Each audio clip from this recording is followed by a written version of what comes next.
Spectrum, degrees of intensity, from flamethrowers, aggressive, violent, predatory, intent to destroy, zealots, highly doctrinaire, partisan, fiercely evangelical, ideologues, true believers, absolutists with firm convictions, moderates, softer beliefs, these other options, less intense, pragmatists, very practical, believes what works, art of the possible, and conciliatory, searches for consensus, a place for everybody, inclusiveness for all. And we can see and hear these particular expressions of intensity. And then if we look at an issue of some kind, from the left, from the right, or pro, con, whatever that is, and then we see that these particular modes of thought here have commonality in different layers on the spectrum. So extreme right wing 6, extreme left wing 6 flamethrowers. And then you begin to move to more degrees of moderation, we call it, into lights here. Then it goes from extreme, ego-involved, highly partisan through the gradations here. And that's why, you know, whenever he spoke about moderates here versus these, as the issue within Islam, as it is within Judaism, as it is within Christianity, as it is politically. So working with Mustafa Sheriff then, we of course became very interested in how these particular positions play on each other. And what I didn't know when I did my PhD study on the Civil War, in which I found 8 positions on slavery with Stephen Douglas here, and in the North, this would be the Northern anti-slave position, he was seen over here, and in the South, in the pro-slave position, he was seen as a traitor, and he was seen over here. So he got caught in the wind shear effect.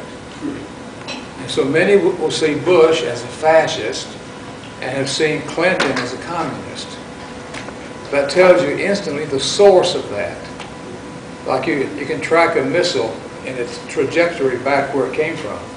When you begin to hear this kind of language, then it gives you some of the most realistic insights into the formation of the mindsets here, and how rigid that they are becoming, and how calcified they are, and how difficult it is for them to make any kind of movement. And as the campaign deepens then, what tends to happen is you can't tolerate a middle position, because both sides are under the pressure to move to the extreme, because flamethrowers, either here or here, need flamethrowers in the opposite. If they don't exist, they'll create them. They might even fund them in some bizarre cases. Because the real issue is not these extremes versus these extremes.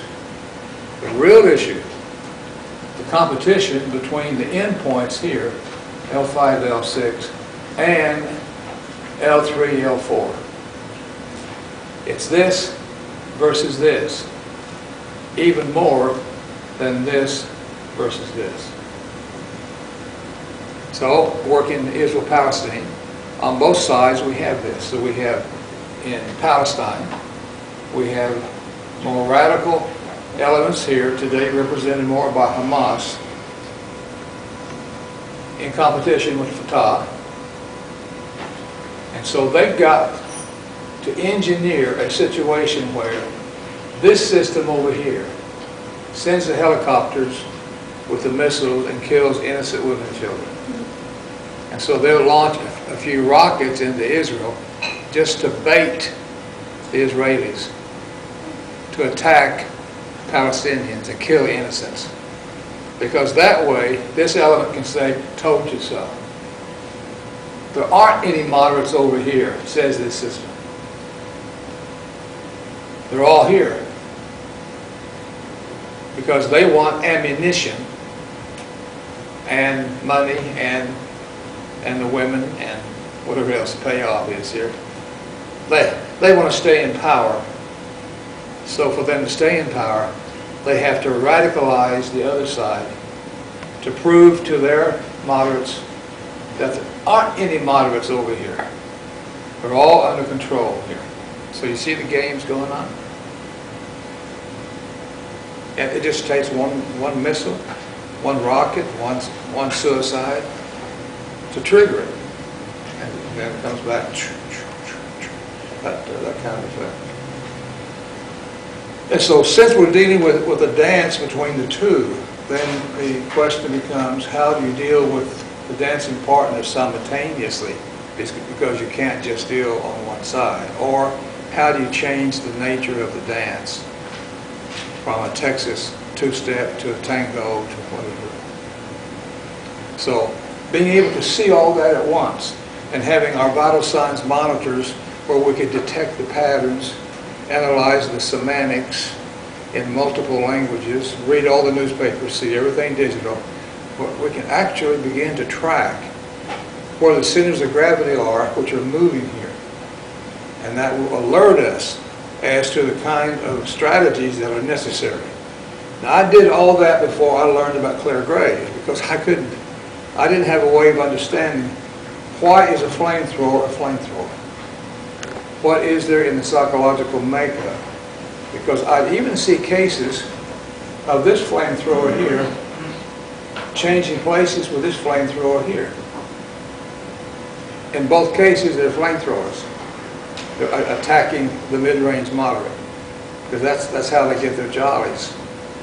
And when you have a mass demonstration like in Seattle and at World Bank and so forth, the media is very confused because they're not realizing that there are multiple partners in that entire thing right there. So they're confused to see different kinds of behaviors come out of it. Now, a question then becomes for me, and here's where we get to transpartisanship, becomes for me, what can we do in order to begin to diffuse red, red, blue? What is it that holds people in red, red, blue? And that's when I became convinced it's about gamma traps. And that typically, this is where fundamentalism occurs, right in this range right here. So there's blockages here. That's why I bend it over like a horseshoe and say the extent to which we unlock, like our dams and lock metaphors in Ottawa, we open the flow of water here that's been blocked. And now this is why managing in the so-called third way, because in third way management, you don't just pick a socialistic or capitalistic solution. Rather, you say, in the move from red to blue, then we need a particular, more left-wing kind of ideologue in order for that to occur, more of a socialistic system. If we're moving from blue to orange, we need Maggie Thatcherism. So now we have a way to couple together from both wings what's necessary at different stages. And that's how a third way, a transpartisan way, is designed. I'm going back to